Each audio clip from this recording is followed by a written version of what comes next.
نبی کا گھرانہ۔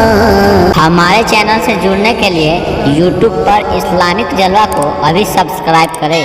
محترم حضرات،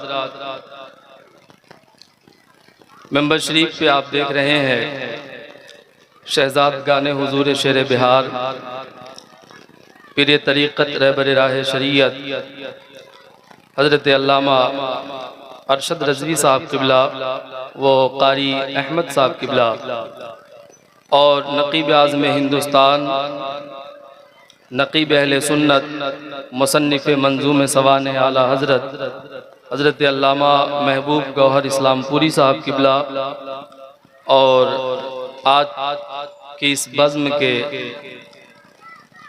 روح روا نازش علم و فن، خطیب اہل سنت، نئی نسل کے ایک بہترین خطیب حضرت مولانا سراج احمد رضوی صاحب قبلہ اور ہمارے محبوب ظفر دہلوی صاحب قبلہ، ہمارے بھائی قیصر مظفر پوری صاحب قبلہ، دیگر علماء، شعراء، خطبہ، ائمہ مساجد۔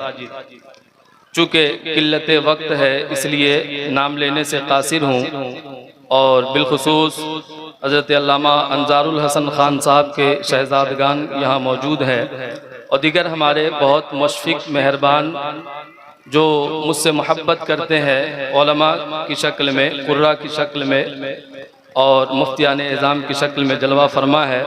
آپ سب کی دست بوسی کر کے تھوڑی دیر کے لیے یہ فقیر اپنے سفر کا آغاز کرتا ہے۔ آئیے ہم تمامی حضرات مل کر سب سے پہلے اپنے آقا و مولا خسرو خوبہ شہنشاہ حسینہ تتمہ دورہ سرخیل زہرہ جمالہ حضرت دائی حلیمہ کے راز دلارے، حضرت آمنہ کے آنکھوں کے تارے، نیر اعظم قائد اعظم رہبر اعظم کی مقدس اور مبارک بارگاہ میں جھوم کر عقیدت کے ساتھ جی لگا کر درود پاک پڑھیں۔ اللہم صلی علی سیدنا شفیعنا حبیبنا مولانا محمد بارک وسلم صلو علیہ صلاۃ و سلام علیک یا رسول اللہ صلی اللہ تعالی علیہ وآلہ وسلم۔ میرے اعلیٰ حضرت الشاہ امام احمد رضا خان فاضل بریلوی ارشاد فرماتے ہیں، سرور کہوں کہ مالک و مولا کہوں تجھے، باغ خلیل کا گل زیبا کہوں تجھے، وہ تیرے تو وصف عیب تناہی سے ہے بری، حیراں ہوں میرے شاہ میں کیا کیا کہوں تجھے، لیکن رضا نے ختم سخن اس پہ کر دیا، خالق کا بندہ خلق کا آقا کہوں تجھے۔ آج اس پرفتن دور میں جس چیز سے ہمیں اور آپ کو سب سے زیادہ قریب ہونے کی ضرورت ہے وہ علم دین مصطفیٰ ہے، اور آج ہمارے معاشرے میں سب سے زیادہ جس چیز کی کمی پائی جاتی ہے وہ علم ہے۔ اگر آپ کے خاندان میں کوئی عالم نہیں ہے، کوئی قاری نہیں ہے، تو آپ کے لیے افسوس کا مقام ہے، اور اگر آپ کے خاندان میں کوئی عالم ہے، کوئی حافظ ہے، کوئی قاری ہے، تو آپ کے لیے خوشی کی بات ہے۔ مفتی عمران علیمی صاحب قبلہ جلوہ فرما ہے، ہم ترقی کیسے کریں گے، ہم اپنے معاشرے کو بہتر کیسے بنائیں گے، ہمیں کس چیز کا سہارا لینا چاہیے؟ آپ کہیں گے دولت؟ نہیں۔ آپ کہیں گے طاقت؟ نہیں۔ تو پھر کس چیز کے ذریعے سے ہم دنیا کے اندر انقلاب برپا کریں گے؟ تو وہ واحد ذریعہ ہے جسے علم دین مصطفیٰ کہا جاتا ہے۔ بہت اچھا پیغام ہے میرے بھائی، واہ واہ، علم کا جذبہ آپ کے اندر ہونا چاہیے، شوق ہونا چاہیے۔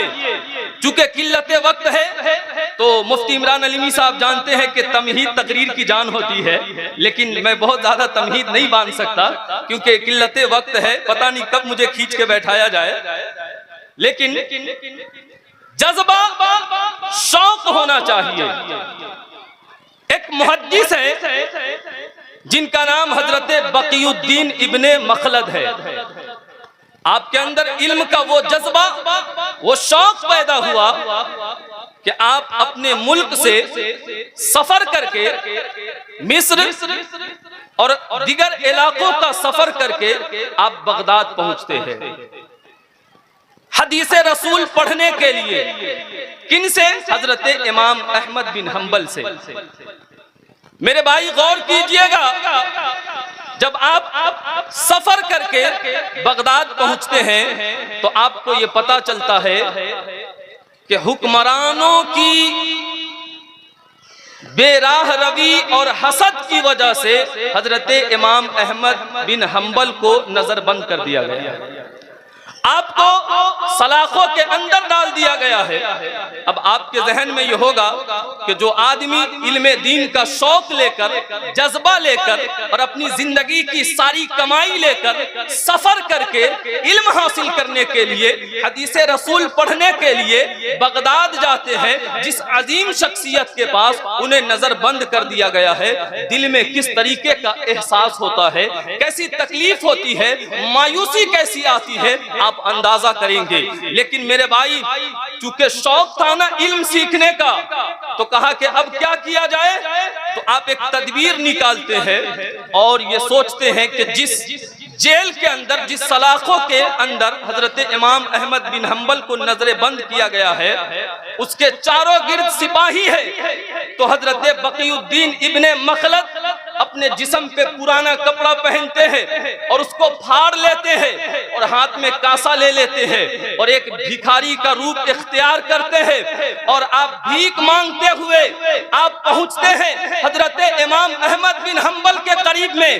تو آپ بھی آپ کے پاس کچھ دینے کے لیے کاسے میں ہاتھ بڑھاتے ہیں تو حضرت بقی الدین ابن مخلد کے آنکھوں میں آنسو آ جاتے ہیں اور آپ کہتے حضور اے میرے استاد محترم، اے میرے مرشد، میں پیسہ مانگنے نہیں آیا ہوں، میں کوئی بھکاری نہیں ہوں، بلکہ میں تو آپ سے حدیث رسول پڑھنے کے لیے آیا ہوں، میں تو آپ سے علم دین مصطفیٰ سیکھنے کے لیے آیا ہوں. حضرت امام احمد بن حنبل کے آنکھوں میں آنسو آ جاتے ہیں اور کہتے ہیں بیٹا گھبرانے کی ضرورت نہیں ہے، تو ہر روز اسی حالت میں آتے رہنا اور میں 2-3 حدیث پاک میں تجھے پڑھ کے سناتا رہوں گا اور تو اسے یاد کرتے رہنا.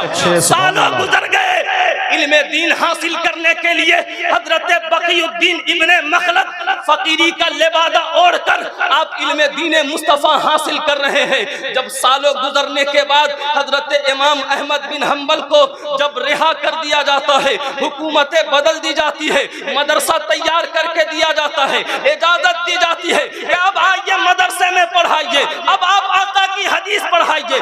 دور دراز سے طلبہ آتے ہیں، سفر کرتے کرتے اور سب مدرسے میں حاضر ہو جاتے ہیں.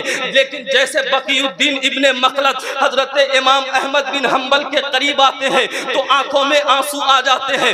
سارے طلبہ کے آنے پہ حضرت امام احمد بن حنبل اپنی جگہ سے اٹھتے نہیں ہیں، لیکن جیسے بقی الدین ابن مخلد آپ کے قریب آتے ہیں تو حضرت امام احمد بن حنبل اپنی جگہ سے اٹھ جاتے ہیں اور سینے سے لگاتے ہیں اور کہتے ہیں یہ میرا وہ ساتھی ہے جس نے دکھ کے وقت میں میرا ساتھ دیا ہے، جس نے دکھ کے وقت میں علم دین مصطفیٰ کو حاصل کیا ہے. میرے پاس جو خزانے تھے میں نے سارے کے سارے خزانے بقی الدین ابن مخلد کو عطا کر دیے ہیں. اب تو جو بھی آئے گا وہ صرف لسی اور لسی پی کے پانی کے ساتھ جائے گا، اس لیے کہ خزانہ جو بھی تھا وہ بقی الدین ابن مخلد نے لوٹ. نعرہ تکبیر. میں نے نعرہ لگایا، آپ نے کھل کے جواب ہی نہیں دیا. نعرہ تکبیر. اور زور سے بولے نعرہ رسالت. مسلک اعلیٰ حضرت مولانا آفتاب عالم غیاثی. چونکہ وقت بہت کم ہے لیکن ہمارے یہاں نوجوان نئی نسل کے بچے کھڑے ہیں. آپ سے میں گفتگو کر رہا ہوں, علم حاصل کیجئے اگر زمانے میں ترقی یافتہ ہونا چاہتے ہیں. وہ بقی الدین ابن مخلد جب علم حاصل کر کے اپنے وطن لوٹتے ہیں جسے اندلس کہا جاتا ہے, جو یورپین کنٹری کا ایک علاقہ جسے اسپین کے نام سے آج جانا جاتا ہے, وہاں پر مدرسہ قائم کرتے ہیں اور درس حدیث کو جاری کرتے ہیں اور پوری قوم کو پڑھاتے ہیں, اور اس طریقے سے علم کا ڈنکا بجتا ہے, روشنی پھیلتی ہے کہ 92 ہجری میں طارق بن زیاد نے عرب سے آ کر سفر کر کے اس کنٹری کے اندر اسلامی حکومت کو قائم کرتے ہیں. اب غور کیجئے گا, یہ علم کا نور تھا کہ اس علاقے میں جسے اندلس کے نام سے جانا جاتا ہے, جسے آج اسپین کہتے ہیں, وہاں پہ علم کی روشنی بڑھا دیتے ہیں اور 700-800 سالوں تک اسلامی حکومتیں وہاں آباد رہتی ہے. یہ علم کی وجہ سے, یہ علم کی وجہ سے. غور کیجئے گا, 2 سے 3 منٹ میں اپنی گفتگو ختم کر رہا ہوں, لیکن ذہن لگا کر سنیے گا. 700 سالوں تک مسلمانوں نے حکومت کی ہے. بچے پڑھے لکھے تھے, بڑے سے بڑے محدث گزرے ہیں. آج بھی امریکہ کے اندر ان محدثین کی لکھی ہوئی کتابوں کو ڈاکٹری کے پڑھائی میں سب سے پہلے پڑھایا جاتا ہے. لیکن اے میرے عزیزو ذرا سنیے گا, جہاں 700 سال تک حکومت تھی, اسلامی حکومت, جہاں 700 سال تک اسلامی حکومت تھی, اب وہ دھیرے دھیرے پستی کی طرف آ رہا ہے. اب وہاں دھیرے دھیرے پستی آ رہی ہے. اس کی سب سے بڑی وجہ جانتے کیا ہے؟ اس کی سب سے بڑی وجہ یہ ہے کہ مسلمان علم سے دور ہونے لگے, مسلمان مسجد سے دور ہونے لگے, مسلمان نمازوں سے دور ہونے لگے, مسلمان بے راہ روی میں چلے گئے, مسلمان فیشن میں چلے گئے, مسلمان کے بچے عیاشی میں چلے گئے, مسلمان کے بچے مڈلنگ ہو گئے.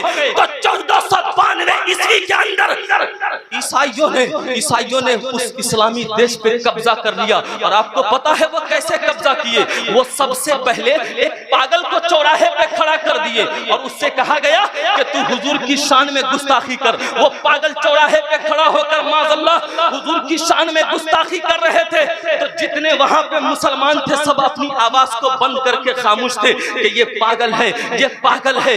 جب وہاں پہ وہ پاگل حضور کی شان میں گستاخی کر رہے تھے, مسلمانوں کی آواز بند تھی, کوئی بولنے والا نہیں تھا.